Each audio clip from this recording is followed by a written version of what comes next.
Собалылар тынычлык саклый ала. Безнең районда зыян салучы Балтырганның Сосновский һәм Мантыгация түре юк. Шулай да Питрәч, Биектау, Балтач, Орша районы, күрше Киров өлкәсендә ул киң таралган. Ул инде элеккедән килгән бәләкәй чакта без белгән татарча исеменнән Балтырган. Аның төрләре бик күп төрле, бер 6-7 төре бар аның.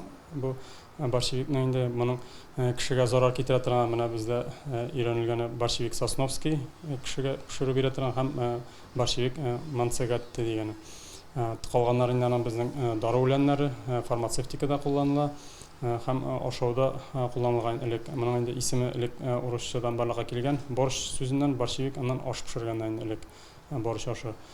Шуңа күрә шундый исемнәр бар инде бу көндә. Бөек Ватан сугышыннан соңгы елларда хәле шактый авырайган терлекчелек тармагын күтәрү өчен уйлап чыгарылган ул. Ил җитәкчесе Иосиф Сталинның турыдан-туры катнашы булганга Балтырганны кайберәүләр Сталин үче дип тә йөртәләр икән. Безнең якларга Балтырган орлыгы 1980 елларда кайбер хуҗалыкларга силос культурасы буларак тәҗрибә ясау өчен җибәрелгән. Баштагы чорда терлекчелектә файдасыз да булмый калмагандыр. Нигенә дисәң дә табигать шартларына бирешми бит. Азык массасы хәтта кукуруздан да артык. Ләкин терлекләр бу азыкны теләмичә ашый, аннан сөткә һәм иткә ачы тәм керә. Борщевик Сосновский һәм Мантыгация килгәндә инде алар кешегә ожог бирә инде, аның тигәндә аллергетик кешеләр булса, чәчәк атканда исеннән кешегә аллергия бирергә может инде. Шуңа күрә аның янына килмәскә инде, аның бу Сосновский дигән 3 метрга үсә, 3 метрдан да зуррак булып, яфраклары зур һәм зур итеп чәчәк ата инде. Аның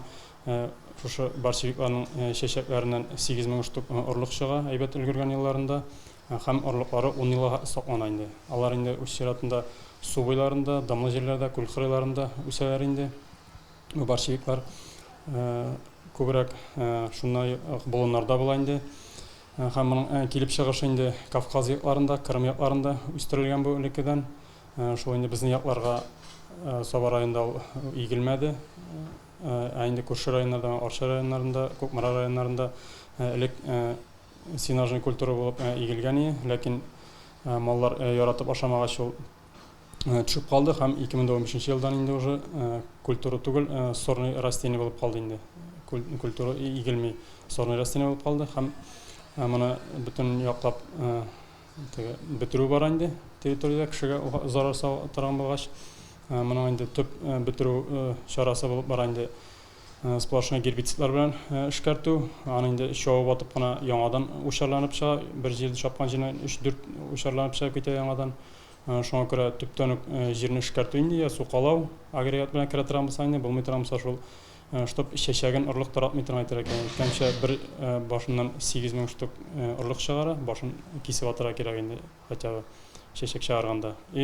Көзгә калдырып инде җирен әйбәтләп эшкәртеп кую инде. Бу үләннең кеше организмына никадәрле куркыныч икәнен һәркем белә. Аңа кагылып кына үтүдә тәндә җәрәхәт барлыкка китергә мөмкин. Кайчагында кычыткан чагуын хәтерләтүче Балтырган агуы тәннең тырналган урынына эләксә, авыр җәрәхәткә әйләнергә дә мөмкин. Мондый вакытта кичекмәстән табибларга мөрәҗәгать итәргә кирәк. Ел саен дистәләрчә кеше әлеге үләннән зур зыян күреп, хәтта хастаханәләрдә ятып чыга. Балтырган бигрәк тә балалар организмы өчен куркыныч. Бу инде кешегә әгәр дә инде зарар китергән чиракта ул чабышланып чыга инде, су шикелле җыелып, мазут шикелле, теге кешегә сызландырып тора инде. Шуңа күрә монда ожог булган чиракта инде әгәр дә кеше танып, ожог булган чиракта обязательно проточный суда, сабын белән сабынлы суда җуарга, аңа төрле теге раздражать итәргән кремнар сөртеп куярга инде.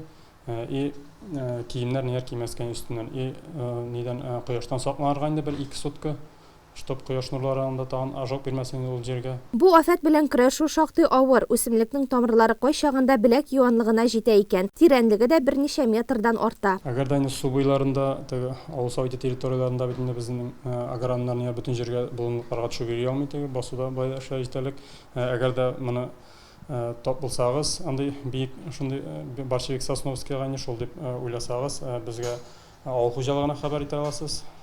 235-66 номерына шалтыратып һәм Россельхозцентр аларга тоже барлап итеп карап торалар. Алар 248-29 я 230-29 номерына чыгып хәбәр итә аласыз. Әлеге үсемлекнең уңай яклары да юк түгел. Аксымнарга ифрат дәрәҗәдә бай, гектарыннан исә 2000 центнерга кадәр яшел масса бирә ала.